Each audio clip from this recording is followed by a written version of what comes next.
The opinion point में आपका स्वागत है।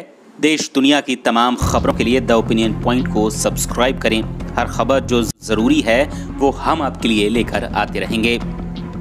चीन ने किस तरह किया तिब्बत पर कब्जा? क्या नेपाल का भी होगा यही हश्र? पिछले कुछ सालों में नेपाल और चीन के बीच करीबी बढ़ी है और इसकी एक प्रमुख वजह वहां की नेपाल कम्युनिस्ट पार्टी का सत्ता में आना है। लेकिन जब भी नेपाल और चीन के संबंध बढ़ते हैं उसे हमेशा तिब्बत का हश्र याद रखने की हिदायत दी जाती है। सवाल उठता है, आखिर क्यों? आखिर तिब्बत के साथ ऐसा क्या हुआ था जो नेपाल को चीन से सावधान करता है? तिब्बत चीन की वह दुखती नब्ज है जिसे लेकर वह भारत से लंबे समय से नाराज है, क्योंकि तिब्बत पर चीन ने धोखे से कब्जा किया हुआ है और इस कब्जे की शुरुआत जिस तरह से हुई वह नेपाल के लिए सीख बनती है। इस वक्त तिब्बत में प्रशासन महज नाम मात्र का है और वहां की सत्ता की बागडोर बीजिंग के कब्जे में है। तिब्बत की राजनीति से लेकर अन्य व्यवस्थाओं के बारे में चीन की सेना या वहां की सरकार ही तय करती है। दरअसल सालों पहले तिब्बत चीन के पास सैन्य मदद के लिए पहुंचा था और वहीं से शुरू हुआ चीन का खेल। चीन शुरुआत से ही विस्तारवाद की नीति पर कायम रहा है, इसलिए उसका टकराव भारत से भी होता है। चीन भारत के अरुणाचल प्रदेश, सिक्किम, अक्साई चीन, लद्दाख के बाद भूटान पर अपना कब्जा चाहता है। हालांकि सालों पहले तिब्बत जब चीन के पास मदद के लिए पहुंचा था तब चीन ने उसकी मदद तो की लेकिन कब्जा भी कर लिया, जैसा वह श्रीलंका के हम्बनटोटा में भी कर चुका है। तिब्बत पर चीन के कब्जे की शुरुआत। तिब्बत ने दक्षिण में नेपाल से कई बार युद्ध लड़ा और हर बार उसे हार का सामना करना पड़ा, जिसके बाद बतौर हर्जाना तिब्बत नेपाल को हर साल 5000 नेपाली रुपया देता था। चूंकि तिब्बत नेपाल से युद्ध हारा था इसलिए उसे यह शर्त माननी पड़ी। लेकिन जल्द ही तिब्बत ने नेपाल के इस हर्जाने से दुखी होकर चीन से सैन्य सहायता मांगी। चीन की मदद से तिब्बत को नेपाल के हर्जाने से तो छुटकारा मिल गया, लेकिन वह एक नई मुसीबत में फंस गया। साल 1906-1907 में चीन ने तिब्बत पर अपना कब्जा शुरू कर दिया। चीन ने याटोंग ग्याटसे समेत गरटोक में अपनी चौकियां स्थापित कर ली। जानिए कैसे टूटा तिब्बत। साल 1912 में चीन से मांझू शासन का अंत हुआ और इसके साथ ही तिब्बत ने खुद को दोबारा स्वतंत्र राष्ट्र घोषित कर दिया। 1913-14 में चीन, भारत और तिब्बत के प्रतिनिधियों की बैठक शिमला में हुई, जिसमें इस विशाल पठारी राज्य को 2 भागों में विभाजित कर दिया गया।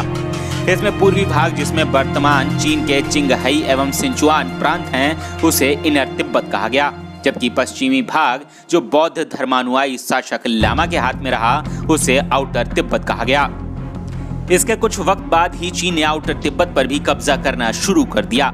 साल 1933 में 13वें दलाई लामा की मौत के बाद चीन ने आउटर तिब्बत को अपने घेरे में लेना शुरू कर दिया था।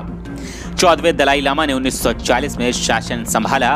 1950 में जब ये सार्वभौम सत्ता में आए तो पंगशेण लामा के चुनाव को लेकर दोनों देशों में शक्ति प्रदर्शन की नौबत आ गई और चीन को आक्रमण करने का बहाना मिल गया। साल 1951 की संधि के अनुसार यह साम्यवादी चीन के प्रशासन में एक स्वतंत्र राज्य घोषित कर दिया गया। जानिए तिब्बत पर चीन का कैसे हुआ पूरा कब्जा। इसके बाद से ही भूमि सुधार कानून और दलाई लामा के अधिकारों में हस्तक्षेप शुरू कर दिया गया, जिस कारण असंतोष की आग सुलगने लगी, जो साल 1956 और 1959 में जोरों से भड़क उठी।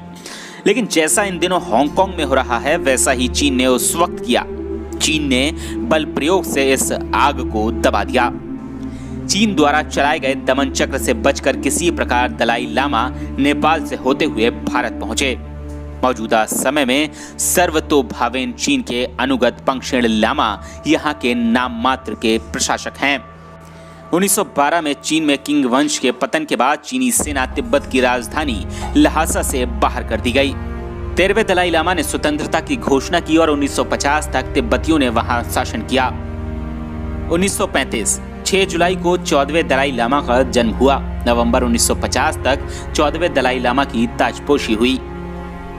1950 अक्टूबर में चीन की पीपल्स लिबरेशन आर्मी तिब्बत में दाखिल हुई। 1951 मई में तिब्बत के प्रतिनिधियों ने दबाव में आकर चीन के साथ एक 17 सूत्रीय समझौते पर हस्ताक्षर किए, जिसमें तिब्बत को स्वायत्तता देने का वादा किया गया। 1951 सितंबर में पीपुल्स लिबरेशन आर्मी ल्हासा में दाखिल हो गई। 1954 दलाई लामा ने पीकिंग की यात्रा की। 1959 10 मार्च को चीन के कब्जे के खिलाफ विद्रोह शुरू हुआ। 1965 चीन ने तिब्बत स्वायत्त क्षेत्र का गठन किया। 1979 तिब्बत में मंद गति से उदारीकरण शुरू हुआ। 1985 तिब्बत को बड़े पैमाने पर पर्यटन के लिए खोल दिया गया। 1987 ल्हासा और शिगास्ते में विद्रोह शुरू हुआ। 1989 हू जुनताओ उनकी पार्टी के नेताओं के नेतृत्व में तिब्बत में दमन चक्र चला। 2002 चीन की सरकार ने दलाई लामा के साथ बातचीत शुरू की, लेकिन वार्ता बेनतीजा रही। 2008 14 मार्च को ल्हासा में चीन विरोधी दंगे के बाद तिब्बत में विरोध प्रदर्शन शुरू हुआ। चीन की सरकार ने इस प्रदर्शन को शक्ति से दबाया। कई लोगों की गिरफ्तारियां हुई।